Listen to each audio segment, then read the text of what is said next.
Hey guys, Infidel1258 here. Today I want to talk to you more about Splinterlands exclusive voucher cards. Kelan Gaines is available for 2.5 more days by the time of the recording.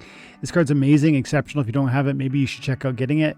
But also soon we're going to have this new one, Tasoshi Drakamoto. These cards are awesome. They're really impactful and they're driving massive sales in our community. I think that's a real win because this idea of voucher cards was a community-led initiative. However, if we're talking about spending $300 to get a max copy of Tasoshi Drakamoto, which is the cost currently based on voucher purchase price today, is that the best thing to do with $300 in Splinterlands today? Is that the biggest way to move the needle, most impact for you today? I want to talk about it. Let's get into it.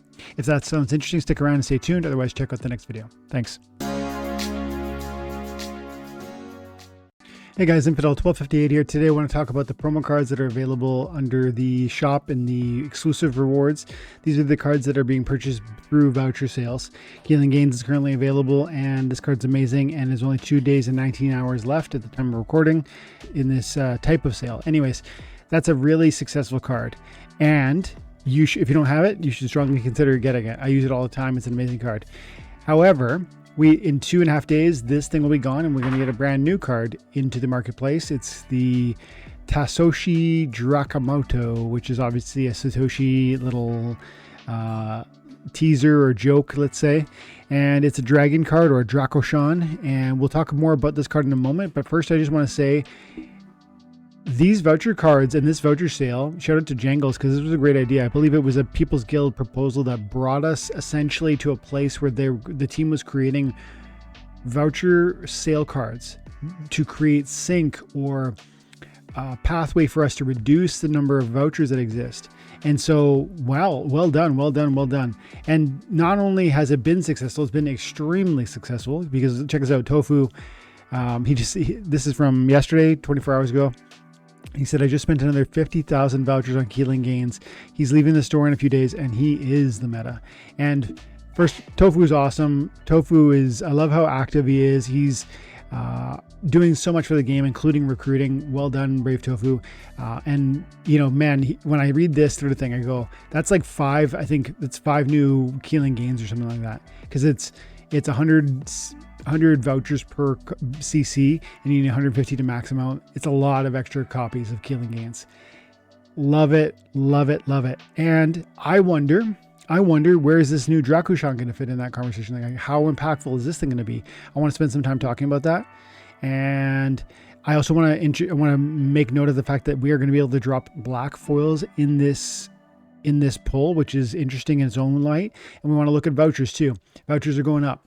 I actually covered this with my members in my members only conversation, I want to say on Tuesday this week and 2 or 3 days ago. And I talked about this card coming and we talked about, you know, it was the People's Guild interviewed Royal Eagle, and Royal Eagle designed this card and they were chatting about the stats on that in that video. And in that People's Guild conversation, I was like, wow, that sounds good. And this is going to definitely drive up voucher prices. And then the voucher prices at the time were 2 cents. And at least yesterday, they were at 2.7 cents. If we come into Splinterlands, we go over here and we go, let's come in here and go vouchers and we want to get more. So if I want to swap DEC for vouchers, what would $1 worth of DEC get me? 36 vouchers. Which is to say, one voucher is 2.7 cents, roughly. 2.7 cents. And so the price point is definitely gone up. It's definitely gone up. I mean, in the last 3 days, it's gone 35% up. And so that's interesting. It's like, I kind of wish I could just go like this and fat finger a big buy on these vouchers. But here's the problem. The Drakoshan, first of all, doesn't take 100 CC per unit. It's 250 vouchers per unit because it's an epic, not a rare. And that means like, if I would just bought that 1100 vouchers, it's just only 4 CC of this thing. Now, it's still cool. I want copies of this, but here's the problem. At 2.7 cents per voucher, it's actually going to cost, look, check this out. Let's bring up the calculator. 250 vouchers per CC of it, and then you need 46 CC. So you need 11,500 vouchers. Times that by 0.027, which is the US dollar valuation of the vouchers at this moment. You're talking 310 bucks. $310 to buy a brand new card. Yes, it looks like a good card. Let's talk more about where it's going to fit in the meta before we're done here. But I mean, $310 can go a long way, man. Do you have all the summoners you want? Do you have all the summoners you need? I mean, if you don't, you need to be looking at that. That's definitely one of the most impactful ways that we can move the needle with what we're doing at Splinterlands. And if you are playing Modern like I am, and that's where like Modern pays you better rewards. It's more engaging. It's person to person. Therefore, you know, with no bots, it's more entertaining and fun. For all those reasons, you should want to be in Modern. And the summoners are available and relatively cheap. You know, you can get these ones in starter packs, by the way, and that's always fun. So you can rip some starter packs and maybe I'll get lucky. But yeah, I mean, I'm slowly getting these guys up. I've got my Razzie maxed out. I got my Bella maxed out. I got my Kalia maxed out. I got my Kavar Skarn maxed out. I'm my level 6 on my Gorgug and I'm level 5 on my Fife. These other cards need to come up. I need to get them maxed out too. But my point is, these amazing cards, because they are good, they're very strong. The way they can pull in different cards from different splinters is very helpful. This will move the needle more meaningfully than one magic monster, no matter how effective Tasoshi Drakamoto is. And I do think he's strong. We'll talk about that next, but I just want to keep making this point, or I want to finish this point that, you know, if all I had was $310 to move the needle, I wouldn't be looking at Tasoshi. I'd be looking at these summoners. And if you don't want to focus on these, you know, it's still true that the summoners from Rebellion are available in the Modern League, and they are definitely the more effective, or at least the legendaries. A Kane, Nadahogger, Lorcus, Last Max Pruitt, Cryptic, Tofu, and even Drath are all played a lot. You can get max, you know, you can max out any of these for cheaper. You can get a max Driscoll for 212. You could get a max Cryptic for 240. You could get a max Elias for 290. So would you rather have one of these amazing summoners, which can play in two different splinters and bring those splinters together? Or would you rather have one monster that does look interesting? Or, like I said, with respect to these ones are more meta. The Rebellion legendaries are more meta, like more powerful than the Conclaves. But the Conclaves are even more affordable. If you were to get a max Gorgug, which is currently the cheapest card of these summoners, you know, you're looking at 115, 190. Okay. So, but then what if you're not playing at that level? Look, if you're getting 60 copies, you're getting in there for that gold league level. It's a strong card. That's what I have it at right now. You're paying 96 bucks. So you got to think this all through. Maybe you have 57 copies of your Gorgug, and 3 more will bring you to level 6, or 28 more will bring you to level 7. Looking at your deck and where you're at is going to be a way more impactful process for you than just coming in and fat fingering a purchase on vouchers, especially now when they move from 2 cents to 2.7 cents already. They've stabilized there. Maybe they'll fall a little bit before the sale, and then they'll go up again as this thing launches. It's hard to say, right? But let's transition now to the impact of this card. 310 bucks to me, as interesting as it looks, especially because of the spite, I have to think, in short, my answer is going to be probably I would pass. It's not so crazy that I have to have it. It is good. I like the magic with the sneak. That is very effective, especially when, you know, the opponent doesn't see it coming. And then I also like the fire magic combo, because that's been growing in its effectiveness, its strength. And then stun with sneak can be really interesting too, because, well, stun's just always interesting, but because it can neutralize an opponent for a turn, which is crazy and super powerful. It's a 50% chance of that happening. But then in conjunction with sneak, a lot of times the back monsters of my opponent's team are the monsters that are the most sort of supporting, or maybe they have triages, or they have repairs, or they have tank heals, things that will allow my opponent to sustain. But the stun can come in and say no to that, which I like. So I like that a lot. Inspire is great as well. And so if you were going to focus on, this card as one backline sort of sneak protector because it's got relatively high hit points. It's got a little bit of armor. Itself is going to kick out some sneak damage, and then it might even be able to spite down somebody if it ends up dying. But it also, like, this could feel like a sneak defense monster. Or in a magic only rule set, I like having the fact that it has stun. So I give it good strong scores.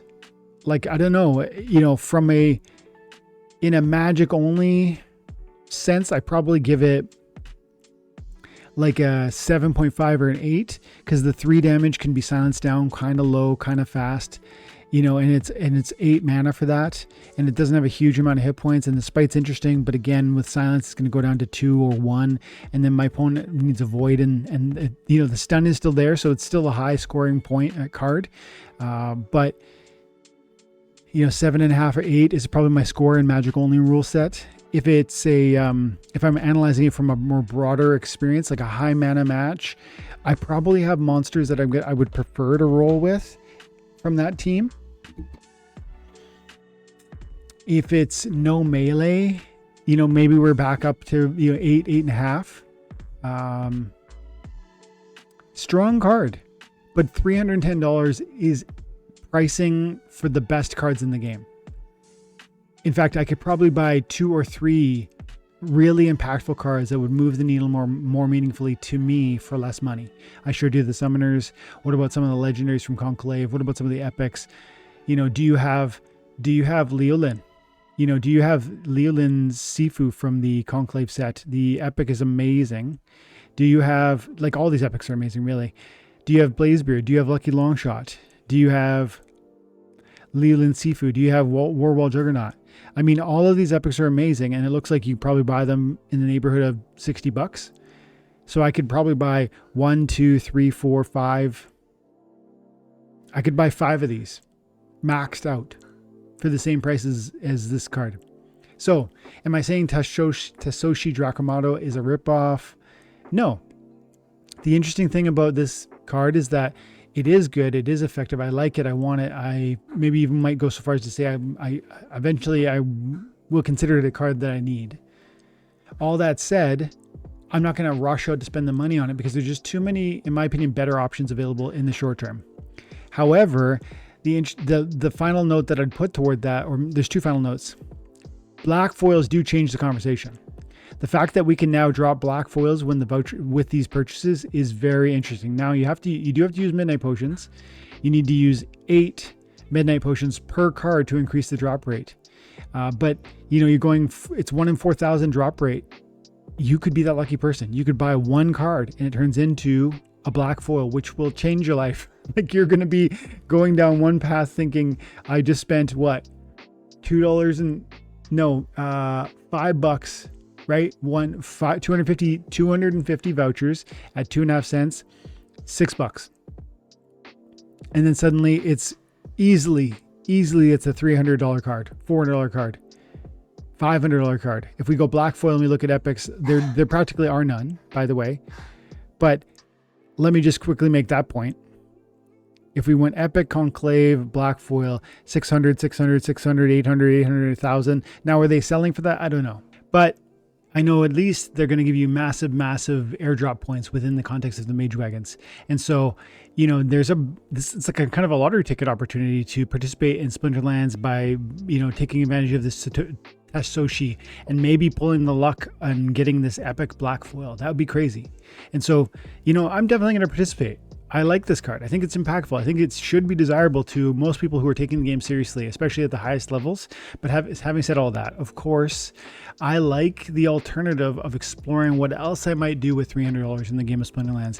And you have to think these things through. You can't just chase after what everyone else is chasing after and hope to get outsized returns. If you want to set yourself apart in a game like Splinterlands, you have to invest your time and attention in a way that maximizes the reward potential, which means you need to be thoughtful with every dollar you spend, because there's maybe ways that you can stretch what you're doing in order to accomplish more for less. You can't afford everything all the time, but if you thoughtfully approach the allowance or the budget that you're setting for yourself within the context of the game, maybe you get lucky and you get some gold foils with relatively few purchases, or a black foil, which would be absolutely crazy. you're going to get a significant price return on that puppy. I bet that's going to sell for $500-600 easy. And so it's an interesting moment. And I think it's an interesting time in particular because of all the opportunities within Conclave as well as Rebellion. And then Land's been shooting off. And what about production for potions and midnight potions or aura? Because there's so much going on here. Something like this, even the arcane, gold foil arcane fortune draws in these auction points points towards there's probably 20 or 30 different things that are exciting in Splinterlands today. I'm excited. I think you are too. If you are, let me know in the comments below what's got your attention right now. Thank you so much for checking out the video. Drop a like and a comment. Have an amazing day. God bless.